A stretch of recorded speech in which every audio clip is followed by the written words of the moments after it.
Halo semuanya, peserta mata kuliah kecerdasan buatan. Jadi di pertemuan pertama hari ini kita hanya akan membahas aturan dan kontrak perkuliahan ya. Jadi nanti akan saya jelaskan aturan selama satu semester menjalani perkuliahan ini. Mata kuliah ini nanti akan diampu oleh dua dosen ya. Jadi kelas A, B, dan C akan dihandle oleh Pak Suyoto. Kemudian kelas D dan E akan dihandle oleh saya ya, Herlina. Ya, untuk kelas D dan E nanti akan diampu oleh saya sendiri. Untuk diskusi, kalian bisa menghubungi saya melalui email herlina@uaj.ac.id atau bisa juga melalui WhatsApp ya ke nomor yang sudah tertera di PowerPoint ini. Ya, kalau misalkan pandemi sudah berakhir ya sebenarnya kalian bisa berdiskusi secara langsung di ruangan saya ya, di ruang dosen 2. Oke. Kemudian untuk resources dan grade semuanya akan saya upload ya di situs kuliah. Ya, jadi kalian bisa monitor secara berkala situs kuliah untuk mendapatkan materi yang terupdate ataupun nilai yang terupdate. Gitu ya. Salam sejahtera dan salam sehat untuk kita semua. Tetap semangat. Melalui kesempatan ini, perkenankanlah saya memperkenalkan diri, nama Suyoto, dengan alamat kontak suyoto@uajy.ac.id, dengan nomor WhatsApp 0818 46 7478, atau saya bisa dicari di gedung LPPM UAJY Jalan Babarsari. Di semester ini saya mengampu kecerdasan buatan kelas A, B, dan C. Nanti bahan-bahan perkuliahan dan penilaiannya bisa diakses di situs kuliah melalui tautan kuliah.uajy.ac.id. Terima kasih. Mata kuliah kecerdasan buatan nanti akan dibantu oleh beberapa asisten. Ya, totalnya ada 8 asisten. Jadi nanti masing-masing asisten juga akan memperkenalkan diri melalui video ini. Halo semua, saya Raymond Wangsa Putra. Saya mengampu modul 4 praktikum yaitu modul game. Teman-teman bisa menemukan saya bertugas di kelas Selasa sesi 3, Rabu sesi 2, dan Rabu sesi 3. Untuk yang mau mengontak di luar jam perkuliahan tidak apa-apa, itu ada nomor WhatsApp saya. Bisa dikontak kalau ada pertanyaan mengenai perkuliahan. Thank you. Halo teman-teman semua, nama saya Josefa. Saya mengampu modul praktikum 1 yaitu modul struktur titik. Teman-teman bisa menemui saya pada Selasa sesi 2, Rabu sesi 1, 2, maupun 3. Terima kasih. Halo semua, nama saya Elvina. Saya mengampu modul praktikum basis data. Teman-teman bisa bertemu dengan saya pada hari Rabu sesi 1 dan 3, juga pada hari Jumat sesi 3. Terima kasih. Halo, perkenalkan nama saya Kevin Gebre, biasanya dipanggil Kevin. Saya Teknik Informatika Angkatan 18 dan mengampu modul 3 yaitu Tree dan List. Untuk teman-teman yang ingin berdiskusi dapat menghubungi nomor WA yang sudah tertera di PowerPoint. Terima kasih. Halo teman-teman semua, perkenalkan nama saya Gerardo Leonel Bresli Lontaan dan saya mengampu modul praktikum game. Teman-teman bisa bertemu saya pada kelas Selasa sesi 3, Rabu sesi 1, Rabu sesi 2, dan Rabu sesi 3. Terima kasih. Halo, namaku Dimas Prayoga, Angkatan 18. Aku memegang modul praktikum basis data dan sesi yang kupegang adalah Selasa 3, Rabu 1, dan Jumat 3. Terima kasih. Perkenalkan, saya Stefani Liansa Putri dan dapat dipanggil Stefani. angkatan 2018. Dan pada praktikum prolog saya akan mengambil modul 1 yaitu struktur titik bersama dengan Kak Josefa. Kemudian saya bertugas pada 2 kelas yaitu kelas D pada Selasa sesi 3 dan kelas A Rabu sesi 1. Halo teman-teman, perkenalkan nama saya Steven Christian Lokarjo, bisa dipanggil Steven. Saya asisten kecerdasan buatan. Saya menangani atau PIC modul 2 list dan tree, dan juga sesi yang saya jaga adalah Selasa sesi 3, Rabu sesi 1, dan juga Jumat sesi 3. Terima kasih. Hari ini kita akan membahas deskripsi dan kompetensi mata kuliah kecerdasan buatan ini seperti apa, kemudian textbook yang kita gunakan, satuan acara perkuliahannya, ya, kemudian yang paling penting juga komponen penilaian dan beberapa aturan pelaksanaan perkuliahan selama 1 semester ini, ya. Nanti akan kita bahas satu persatu. Ya, mata kuliah ini akan membahas tentang kecerdasan buatan. Konsep kecerdasan buatan, di mana kalian sudah sering dengar bahwa kecerdasan buatan atau artificial intelligence itu adalah tuntutan terhadap komputer, bahwa sebenarnya komputer itu tidak lagi seperti dulu, ya, yang mungkin kita gunakan hanya untuk word processing, menyimpan file gitu ya, memutar musik seperti itu. Tidak hanya seperti itu, tetapi lebih advance lagi, di mana komputer itu dituntut agar bisa seperti manusia. Artinya komputer diminta memiliki pengetahuan, kemampuan inferensial atau kemampuan penalaran seperti layaknya seorang manusia, sehingga komputer bisa membantu manusia untuk mengambil suatu keputusan gitu ya.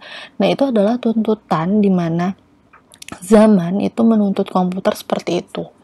Dan kita sebagai manusia itu wajib mengetahui konsep seperti apa yang bisa membuat komputer menjadi pintar, memiliki kecerdasan begitu ya. Nah, di mata kuliah ini nanti kalian akan pelajari konsep kecerdasan buatan itu sendiri, konsepnya seperti apa sih?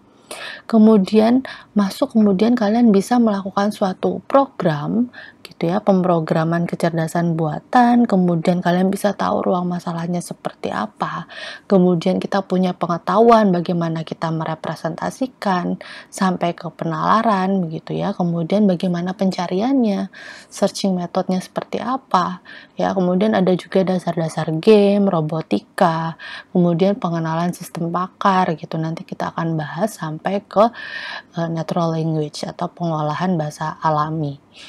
Ya, jadi nanti di 1 semester ini kalian akan diberikan ya materi seperti itu.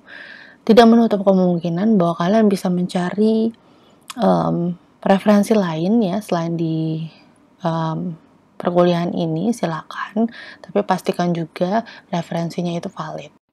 Lalu untuk capaian pembelajaran, jadi setelah mengikuti perkuliahan mata kuliah kecerdasan buatan, kalian diharapkan mampu menjelaskan pengertian dan konsep dasar dari kecerdasan buatan, paham gitu ya. Ketika ditanya kalian tahu bahwa kecerdasan buatan itu seperti apa, konsepnya seperti apa, penerapannya seperti apa gitu ya. Kemudian cabang-cabang kecerdasan buatan sampai dengan kalian mampu menerapkan konsep menjadi sebuah aplikasi sederhana. Ya, nanti kita akan menggunakan bahasa prolog.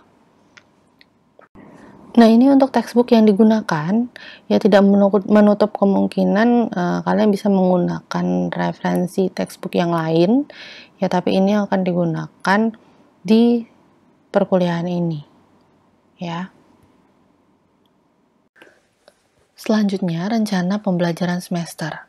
Ya, ini adalah topik-topik bahasan yang akan kita diskusikan selama 1 semester perkuliahan mata kuliah kecerdasan buatan. Ya, sebelum kita bahas lebih lanjut, yang perlu saya tekankan di sini adalah jumlah pertemuan sebelum UTS. Ya, ini agak berbeda dengan semester sebelumnya. Di semester Gasal tahun ajaran 2020-2021 ini, sebelum UTS itu akan ada 8 pertemuan. Ya, nanti akan dilanjutkan 6 pertemuannya setelah UTS. ya. Jadi kita akan ada 8 pertemuan di sebelum UTS, kemudian setelah UTS hanya akan ada 6 pertemuan. Begitu ya. Oke, ya ini adalah topik bahasannya. Jadi di minggu kedua, minggu depan ya, kita akan belajar tentang pengertian sejarah dan ruang permasalahan. Kemudian nanti di week ketiga kita akan melakukan presentasi. Kemudian di week keempat pengertian dan arsitektur agen. Kemudian week 5 dan ke-6 kita akan membahas tentang pencarian. Kita akan bahas blind search dan heuristic search ya. Kemudian di week ke-7 ada game dan metode adversarial. Kemudian week ke-8 ada metode inferensi, pasti dan tidak pasti. Ini adalah topik bahasan yang akan kita diskusikan sebelum UTS ya, dengan total pertemuan ada 8 pertemuan. Lalu untuk pertemuan 9, kita akan membahas konsep dasar sistem berbasis pengetahuan. Kemudian di week 10, kita akan membahas tentang proses pengambilan keputusan pada knowledge engineering. Ya, jadi di 10 pertemuan pertama itu kita akan membahas tentang teori, ya, teori kecerdasan buatan. Nah, kemudian akan dilanjutkan di pertemuan 11 sampai dengan pertemuan 14 untuk praktikumnya. Ya, praktikumnya kita akan menggunakan bahasa prolog. Ya, kemudian setelah itu baru akan ada ujian akhir semester atau UAS. Ya, jadi begitu rencana pembelajaran semester kita selama 1 semester ini nanti. Ya, dengan rincian tadi ya, 10 pertemuan teori dan 4 pertemuan praktikum. Dengan 8 pertemuan sebelum UTS dan 6 pertemuan setelah UTS.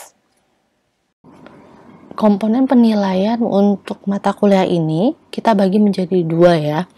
Secara garis besar kita akan ada teori, kemudian kita juga ada praktikum ya. Untuk teori akan diambil adalah sebesar 70%. Kemudian praktikum 30%. Ya. Jadi pembagiannya seperti itu. Kemudian breakdown-nya untuk teori adalah akan ada kuis, tugas, presentasi, UTS, UAS gitu ya, termasuk keaktifan di dalamnya. Itu dengan bobot kuis 20, tugas dan presentasi 20, UTS, UAS 30. Ya. Itu adalah komponen penilaian untuk mata kuliah ini. Jadi tolong diperhatikan bahwa mata kuliah ini berbeda dengan mata kuliah yang non praktikum. Jadi akan ada teori dan akan ada praktikum sehingga komponen penilaiannya akan dibagi 70-30.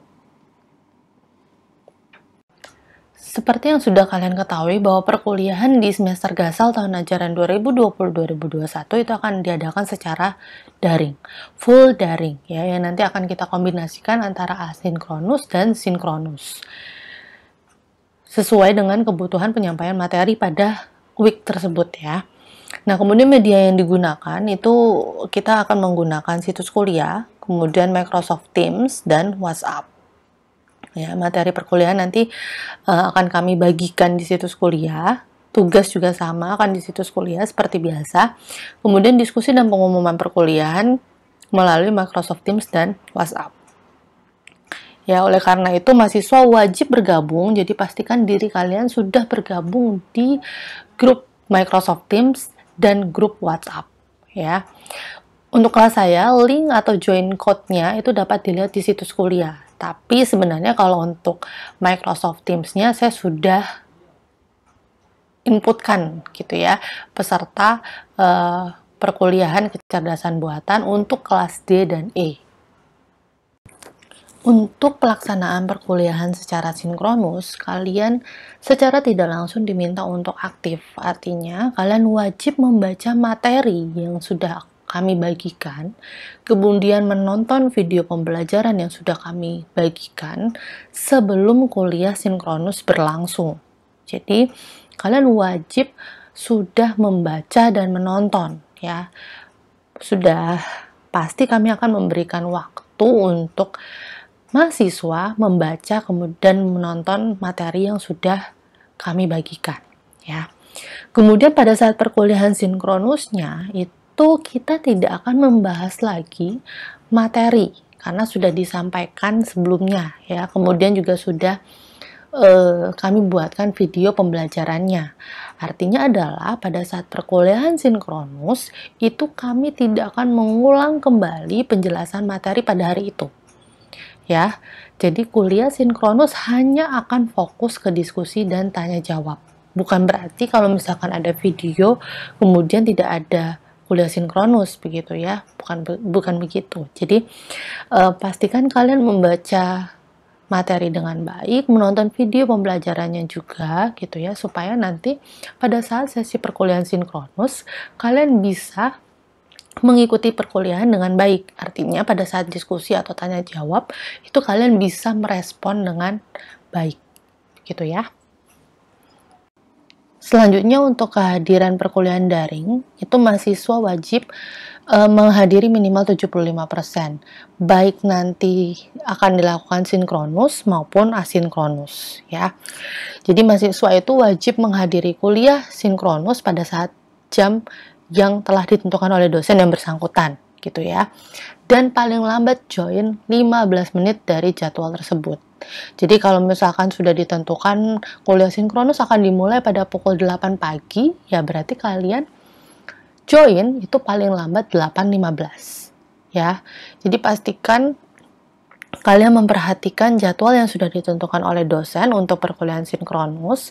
Jangan sampai Anda terlambat gitu ya. Ya syukur-syukur kalau misalkan dijadwalkan pukul 8 kalian sudah join room sebelumnya gitu ya. Ya itu akan lebih bagus. Kemudian untuk diskusi grup, nanti kami akan buatkan private channel di mana nanti mahasiswa itu bisa join ke private channel tersebut sesuai dengan kelompoknya ya. Jadi nanti kalau misalkan ada sesi diskusi kalian bisa join ke private channel tersebut dan kemudian kita bisa lihat aktivitasnya bersama-sama gitu ya. Nah ini yang paling penting lagi, kalian diminta aktif gitu ya, diminta aktif saat kuliah sinkronus. Jadi jangan sampai ada yang join kemudian ya udah tinggal aja gitu ya, jangan seperti itu. Karena yang kami lihat pada saat perkuliahan daring ini adalah keaktifan, itu yang nomor 1. Keaktifan akan mempengaruhi penilaian pastinya ya. Kemudian mahasiswa wajib mengerjakan tas yang diberikan saat kuliah asinkronus. Jadi berbeda dengan perkuliahan sinkronus ya. Kalau asinkronus kalian kehadirannya adalah berdasarkan tugas yang kami berikan gitu ya. Jadi kalau tidak mengerjakan ya kami anggap tidak hadir gitu ya. Kemudian tugas harus dikumpulkan tepat waktu. Jika terlambat mengumpulkan, kami anggap tidak mengumpulkan dan tidak ada tugas susulan. Jadi kalau misalkan kalian tidak mengumpulkan atau mengumpulkannya terlambat, jangan WA saya, kontak saya untuk meminta tugas susulan. Gitu ya. Kemudian kuis dapat diadakan sewaktu-waktu tanpa pengumuman atau pemberitahuan terlebih dahulu. Jadi kalian harus siap gitu ya, harus siap di setiap pertemuannya. Tidak ada kuis susulan juga dengan alasan apapun ya. Kemudian izin kuliah dan ujian susulan UTS UAS mengikuti aturan Fakultas Teknologi Industri. Jadi nanti kalian bisa cermati sendiri izin perkuliahan dan ujian susulan yang diperbolehkan oleh fakultas itu seperti apa. Kalian bisa pelajari sendiri ya. Lalu untuk syarat remedi ini juga mengikuti peraturannya fakultas ya, bahwa remedi tetap akan dilakukan untuk mahasiswa yang mendapat nilai B- ke bawah dan nilai maksimal setelah remedi itu hanya B. Ini seperti yang sudah kalian ketahui ya, bahwa kemudian ada syarat lagi untuk mengikuti remedi, yaitu wajib menghadiri minimal 75%, kemudian mengumpulkan seluruh tugas yang kami berikan dan mengikuti UTS dan UAS ya. Jadi jika ada satu komponen saja yang tidak kalian ikuti, berarti tidak memenuhi syarat remedi. Ini juga hal yang paling penting dan seringkali dilupakan oleh mahasiswa ya. Jadi saya minta dengan sangat bahwa ketika kalian mengirimkan email atau pesan WhatsApp, Line, dan segala macamnya gitu ya, tolong perhatikan hal-hal ini ya. Perhatikan waktu pertama ya. karena kita juga butuh istirahat, jadi jangan sampai kalian kontak kami itu di tengah malam gitu. Misalkan lihat-lihat waktunya ya, kira-kira mungkin kalian bisa kontak kami pada saat jam kerja gitu ya. Kemudian perkenalkan diri ya, perkenalkan diri, kalian siapa, namanya siapa, NPM berapa gitu ya, untuk mata kuliah apa, jelaskan gitu ya, sebutkan. Kemudian apa yang ingin ditanyakan itu kalian diskusikan secara jelas, jadi jangan sampai tidak jelas begitu ya. Kemudian jangan lupa mengatakan terima kasih ya. Ini adalah kontak etiket yang umum yang harus dilakukan pada saat kita mengontak orang lain gitu ya. Tidak hanya mahasiswa ke dosen, tapi juga dosen ke mahasiswa juga sama. Ya, ini umum saja. Jadi saya minta dengan sangat untuk memenuhi etiket ini dalam berkomunikasi, baik itu ke dosen dan asisten gitu ya. Jadi sama saja. Demikian pertemuan hari ini. Jika masih ada yang belum jelas atau ingin ditanyakan, silakan menghubungi saya, Pak Suyoto, ataupun asisten. Terima kasih.